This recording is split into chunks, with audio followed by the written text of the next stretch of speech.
السلام علیکم ورحمۃ اللہ وبرکاتہ۔ امید کرتا ہوں کہ آپ لوگ خیریت سے ہوں گے، شاد و آباد ہوں گے۔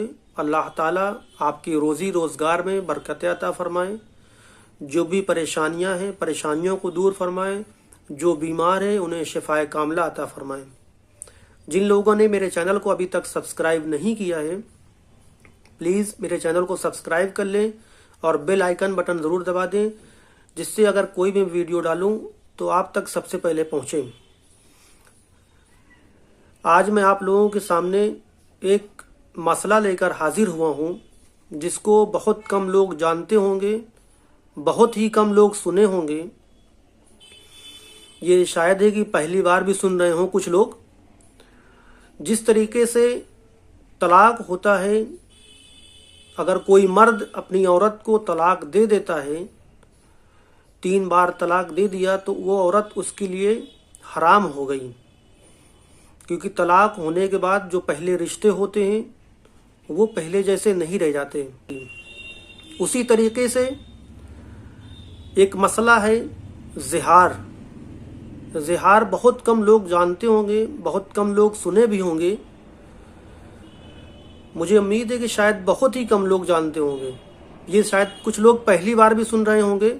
زہار، اگر کسی نے زہار کر دیا ہے اور وہ عورت اس کے لیے اب حرام ہو گئی، اب اگر کسی نے زہار کر دیا تو اب عورت اس کے لیے حلال کیسے ہوگی؟ کسی نے اس کے لیے ڈیٹیل سے جاننے کے لیے سب سے پہلے آئیے ہم مفتی سلمان اظہری صاحب کا یہ ویڈیو 4-5 منٹ کا سنتے ہیں، جس سے آپ کو پورا کلیئر ہو جائے گا کہ زہار کیا ہے۔ اگر کسی نے زہار کر دیا ہے تو اب وہ اس کی بیوی حرام ہو گئی ہے، تو حلال کیسے ہوگی؟ اس ویڈیو کو اچھی طریقے سے سنیے گا اور سمجھیے گا۔ اگر میری ویڈیو میں آپ لوگ آ گئے ہیں تو پورا ویڈیو دیکھیے گا، اسکپ مت کیجیے گا۔ کہیں ایسا نہ ہو کہ کسی نے غلطی سے یا جس کو پتہ نہ ہو اس نے کر دیا ہو اور وہ بیوی کے ساتھ رہ رہا ہو اپنے، اور وہ حرام کی زندگی جی رہا ہو، تو اس کی دنیا بھی خراب اور آخرت بھی خراب۔ اگر آپ کے آس پاس بھی کچھ لوگ ایسے ہوں جنہوں نے غلطی کر دیا ہو، جن کو پتہ نہ ہو، تو مہربانی کر کے وہ بھی ان کو شیئر کریں، ان کو بتائیں کہ تم نے یہ چیز غلط کر دیا ہے، یہ تمہاری بیوی تمہارے لیے حرام ہو گئی ہے، اب اس کو حلال کیسے کیا جائے۔ تو اس سے سب سے پہلے آئیے مفتی سلمان اظہری صاحب کی ویڈیو کلپ دیکھتے ہیں، 4 سے 5 منٹ کی ہے۔ شروع میں جو سورہ مجادلہ ہے، ویسے تو مجادلہ تکرار کرنے کو کہتے ہیں، بحث کرنے کو کہتے ہیں، جھگڑا بھی ہوتا ہے۔ مسئلہ یہ تھا کہ ایک صحابی اور ایک صحابیہ جن کا آپس میں کچھ مسئلہ ہو گیا، وہ حضور پاک صلی اللہ تعالیٰ علیہ وسلم کی بارگاہ میں آئیں۔ کیا مسئلہ تھا؟ ایک ہے زہار۔ بہت کم لوگ یعنی عوام میں سے ان مسائل کو جانتے ہیں۔ طلاق تو سب جانتے ہیں، طلاق کی ہی طرح سے ایک اور چیز ہے زہار۔ جیسے طلاق سے عورت حرام ہو جاتی ہے مرد پر، زہار سے بھی مرد پر عورت حرام ہو جاتی ہے۔ وہ زہار کیا چیز ہے؟ زہار کا مطلب ہوتا ہے کہ مرد نے اپنی عورت کو کبھی یوں کہا، اپنے محرم عورتوں میں سے کسی ایک سے اس کو تشبیہ دیا۔ محرم عورتیں کیا ہیں؟ تمہاری ماں ہے، بہن ہے، بیٹی ہے، تمہاری پھوپھی ہے، خالہ ہے، یہ سب وہ عورتیں جو تم پر حرام ہیں، ہمیشہ کے لیے حرام ہیں۔ ان سے نکاح نہیں کر سکتے تم۔ ماں سے نکاح نہیں کر سکتا، بیٹی سے، بہن سے، بھانجی سے، بھتیجی سے، خالہ سے، پھوپھی سے، یہ محرم عورتیں حرام ہے تم پر نکاح کرنا ان سے۔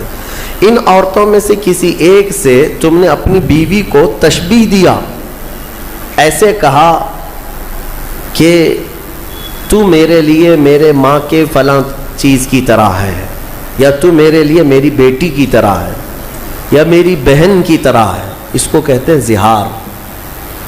محرم عورتوں سے ان کو تشبیہ دینا اپنی بیویوں کو، یہ زہار ہے، اور عورت حرام ہو جاتی ہے فوراً حرام ہو گئی اس پر۔ اگر تم نے اپنی بیوی کو یوں کہا کہ تو میرے لیے میری ماں کی طرح ہے، یا تو میرے لیے میری بیٹی کی طرح ہے یا بہن کی طرح ہے. ان عورتوں سے اگر اپنی بیوی کو اپنی منکوحہ کو تشبیہ دیا تو حرام ہو گئی عورت.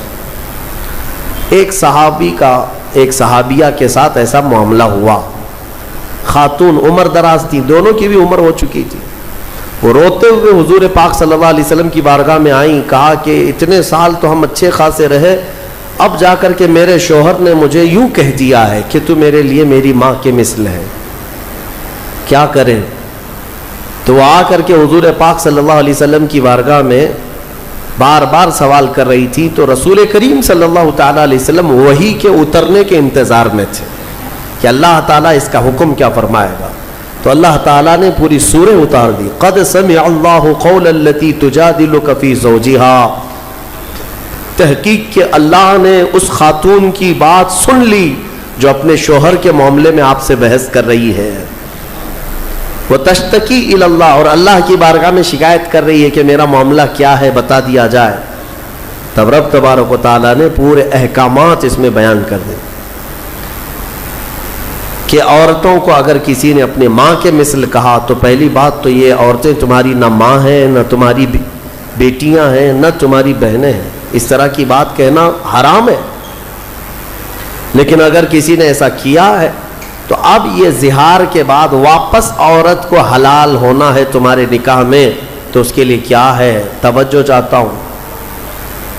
اللہ تبارک و تعالیٰ کا حکم ہے کہ 60 روزے رکھے گا کنٹینیو. والذین یظاہرون من نسائہم ثم یعودون لما قالوا فتحریر رقبۃ من قبل ان یتماسا. پہلے تو یہ ہے کہ ایک غلام آزاد کرے. غلامی کا دور ہے نہیں. جب غلام ہوا کرتے تھے تو ایک غلام آزاد کرتا تو عورت اس کے لیے حلال ہو جاتی. فمن لم یجد فصیام الشہرین متتابعین من قبل ان یتماسا. اور غلام آزاد کرنے کی طاقت نہیں ہے تو رب تعالیٰ فرماتا ہے 60 روزے رکھے کنٹینیو مرد, 60 روزے رکھے گا. وہ بھی کیسے, ایک بھی اگر بیچ میں چھوڑا تو پیچھے کے سب پھر غائب, پھر سے اسے کنٹینیو کرنا پڑے. اور ان 60 روزوں کے درمیان شوہر اور بیوی ایک دوسرے کو چھوئیں گی بھی نہیں. ہاں, زہار اس کو معمولی نہ سمجھے. اور پھر اگر اس کی بھی طاقت نہیں ہے, فمن لم یستطع فاطعام 60 مسکینا. اللہ نے فرمایا 60 روزے رکھنے کی اگر کنٹینیو طاقت نہیں ہے تو پھر 60 مسکینوں کو کھانا کھلائے, اس کے بعد پھر عورت حلال ہوگی. تو یہ زہار کے مسئلے جاننا چاہیے. اس طرح اپنی بیویوں کو مخاطب نہ کیا جائے, ارے میری ماں کی طرح ہے تو, میری بہن کی طرح ہے تو, میری بھانجی کی طرح ہے, پھوپھی کی طرح ہے, خالہ کی طرح ہے. یہ سب وہ عورتیں ہیں جو تم پر حرام ہیں. ان سے تشبیہ دینا اپنی عورت کو حرام ہے, اور بیوی تمہارے حرام ہو جائے گی تم پر. اس مسئلے کا اس سورہ مجادلہ میں اللہ تعالیٰ نے ذکر فرمایا. تو دیکھا آپ نے کیسے مفتی سلمان اظہری صاحب نے بتایا اور سمجھایا. اس چیز کو اپنے ذہن میں بیٹھا لیجئے کہ اگر کسی نے کچھ اس طرح کیا ہے یا کوئی آپ کے آس پڑوس میں کسی نے کیا ہے تو اس کو بتائیں, اس کو سمجھائیں. ایسے بہت سارے لوگ ہوں گے جو بول دیتے ہوں گے کہ آپ میری ماں کی طرح ہیں, آپ میری بہن کی طرح ہیں, آپ میری بھانجی کی طرح ہیں, آپ میری پھوپھی کی طرح ہیں, خالہ کی طرح ہیں. تو مہربانی کر کے ایسے الفاظوں سے بچیں جس سے کہ آپ جو آپ کی بیوی ہے وہ آپ اس سے حرام کرنے سے بچیں, جس سے دنیا میں بھی آپ کی خرابی اور آخرت میں بھی آپ کی خرابی.